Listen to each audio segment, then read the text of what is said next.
gangs of Chicago. The issue is that gang violence has plagued the streets of Chicago and any other major city for over a century. Gangs have started to infiltrate the schools of Chicago and begin their reign of terror on the youth. The violence has escalated to the point that many police officers won't even go down the streets where this violence is occurring to enforce the laws, because they know that these people will shoot back at them. It's more of a issue of self-protection than anything. In my presentation, you'll see the violent crime areas in Chicago, as well as the gang territories that lie inside those crime areas, and then which districts need to adjust their focus more towards the crime areas to better serve the people that live in those areas, as well as some of the schools that are in those areas. Who could use these maps? Chicago residents, Chicago police, anyone studying the gang to crime correlation, or anyone looking to move to the Chicago area.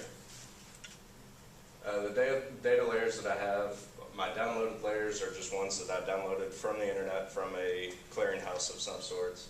And then the ones on the right are ones that I created myself and applied it in some way that I needed, I guess. Data sources for violent crime areas, gang territories, the Chicago police beats, or the areas that they cover per district, the neighborhood and city boundaries, as well as the school grounds. This is a screenshot of my geo database. I have several feature classes in my geo database. This is my first map. This is the violent crime areas by neighborhood in the city of Chicago. And just so you know, violent crime is defined as homicide in the first or second degree, criminal sexual assault, robbery, aggravated assault, and aggravated battery. And these are based per 100,000 residents as of 2005. Anything that is shown here is at least 2,500 crimes, violent crimes per neighborhood, with Fuller Park and Washington Park being the two highest. I then started to put the gang territories inside the crime areas. And this is inside northern Chicago. I have an inset map right here to show you exactly where we're at inside the city. There are several gangs inside these crime areas, but really as well as the entire city as well. This is the gang territories inside central Chicago, as well as southern Chicago. These are the schools and police stations in the entire city of Chicago.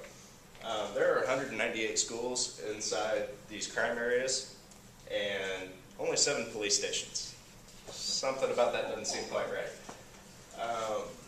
Let's see here. I then mapped every police station in the city and then put a 1-mile buffer zone around each station. I did a query by location to pick out the gang territories that are completely within or intersect this buffer zone around each police station. Only 44% of the gang territories are covered by this 1-mile buffer. The next map shows the other 55%. And it is true, in the first map they do cover a lot of the larger territories, but in this one there's a ton of small territories that are outside and not within any part of that buffer. This is a map of the police beats that cover the crime areas. My primary focus here was looking at these crime areas, which districts need to focus their attention more towards these crime areas to better serve and better protect. The 2 high crime areas are right here and right here. And you can see that District 2 and District 9 and some of District 3 need to focus their attention more towards those crime areas to help prevent more crimes. But then you also have to take into consideration the willingness of these police officers to, take on this task, because on some of these streets in Chicago, it's a full-out war. I mean, with the amount of weapons available to these gangbangers, for lack of a better term, you know, and they're not scared to shoot at the police.